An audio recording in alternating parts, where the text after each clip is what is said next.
Your Honor, my understanding is this is a warrant from an Idaho court. It's not a governor's warrant. The application from the state says that they intend to seek a governor's warrant, or they might seek a governor's warrant, I think, but they don't have one yet. This is issued by Judge Eddings.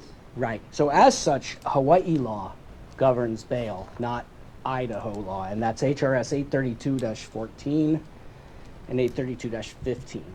So I would ask to be heard as to bail because we are sitting here with a couple felonies and misdemeanors and a $500,000 bail. And the points I want to make, they just track the bail statute. But the points I want to make is, first of all, Lori has a residence on Kauai. Her husband lives on Kauai. She remained in Kauai since Mr. DaCosta made contact with the police in January. They've known she was here. Mr. DaCosta's been in touch with them. I have the emails. Police knew she was represented by counsel on Kauai since January 30th of this year as well. She made a trip to Maui on vacation, but she left. She informed Mr. DaCosta, and he remained willing to produce her as soon as the police wanted her. He's been in contact with the police throughout this, again, offering to produce her. Instead, she was arrested, and media was calling us all day. It seems like it was maybe a made-for-media event at taxpayer expense because, again, Mr. DaCosta offered to the police on January 30th, several police, that he would just simply turn her in. She doesn't even have a passport. And as to the charges, as the court noted, a couple things the court noted today that were I guess, prescient and related. First of all, there's no life in prison or death penalty in this case. So she has a right to bail. And then again, that should be set by this court under this court's bail standards. The last case, I just heard the court affirm a $1,000 bail on a misdemeanor. We've got 2 misdemeanors here and a couple of felonies. Under the Idaho statute, it appears that the maximum penalty for any of those felonies is like 13, 14 years. So they're basically like bees in Hawaii. And typically, that would be typically more in the neighborhood of $10,000 bail here, or $20,000. And again, given her residency here, she hasn't fled. They didn't even need to arrest her, and Mr. DaCosta has been in touch with them the whole time. We would request that bail be reduced until the hearing to a constitutional amount, an amount, in other words, that will ensure her appearance as opposed to ensuring that she can't make bail, which is the current state of things. So what specific amount are you asking? I'm asking for $10,000. I think that's how the court we typically see a bail like that in a case like this if it were here. Thank you. Mr. Kohler, your response. Judge, the charge, at least one of the charges that Ms. Vallow is facing in Idaho, felony abandonment or non-support of wife or children, is punishable by imprisonment of up to 14 years in prison.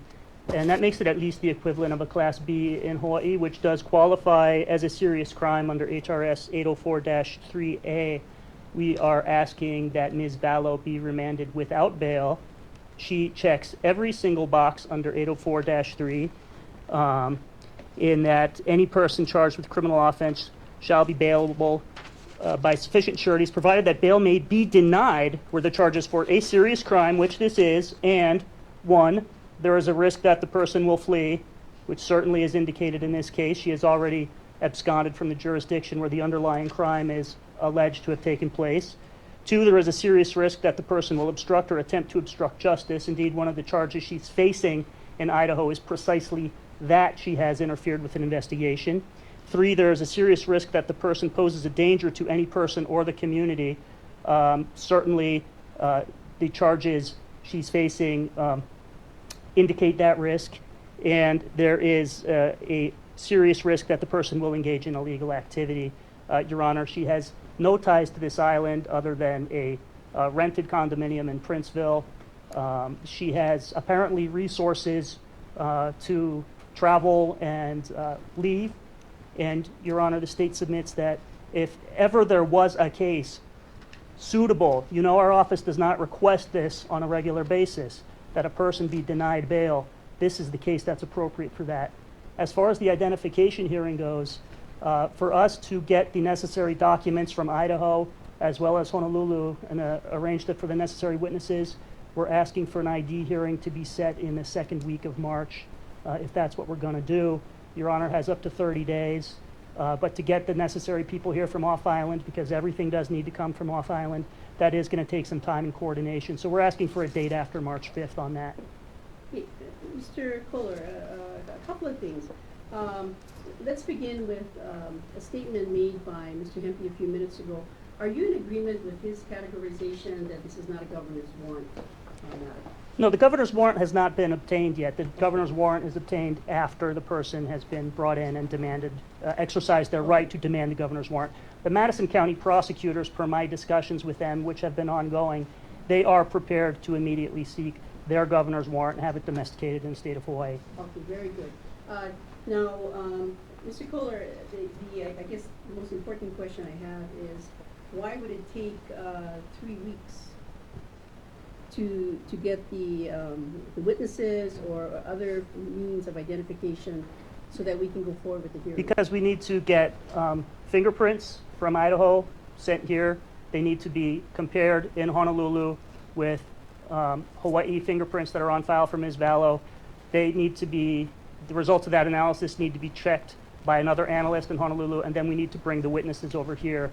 And particularly if Your Honor is inclined to apply, we note that the rules of evidence do not apply to identification hearings, but if we are going to have to comply with those rules, then we need to make sure we actually bring the live witnesses here, and that requires coordination with a number of individuals who, and we have been working on that and advised them as soon as we learned this morning that Ms. Vallow intended to contest her extradition, we began making those arrangements.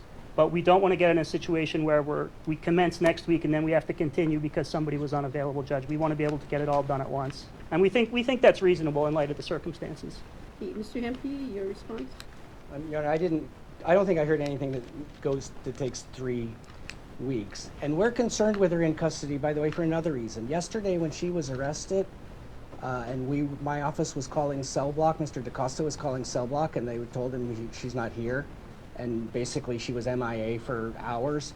And we learned since that the Idaho police were questioning her while with the Kauai police, while they knew she was represented by counsel. It's just another reason to get this done faster. I mean, fingerprints and fingerprint comparisons don't take very long. And getting people over here shouldn't take 3 weeks. And just in response to the bail warrant, she is presumed innocent, and I don't think the state has checked the box of danger to the community. They're alleging simultaneously she's not with the children, but that she's a harm to them, and there's certainly no allegation that she's a harm to the community on Kauai. So that's my response. Okay. All right, anything further? Either side? Unless Your Honor has particular questions. No, I don't. Okay. All right. Then, first of all, as to bail, bail is confirmed in the amount of $5 million. As to the hearing, we will set the hearing. Let me just confirm that.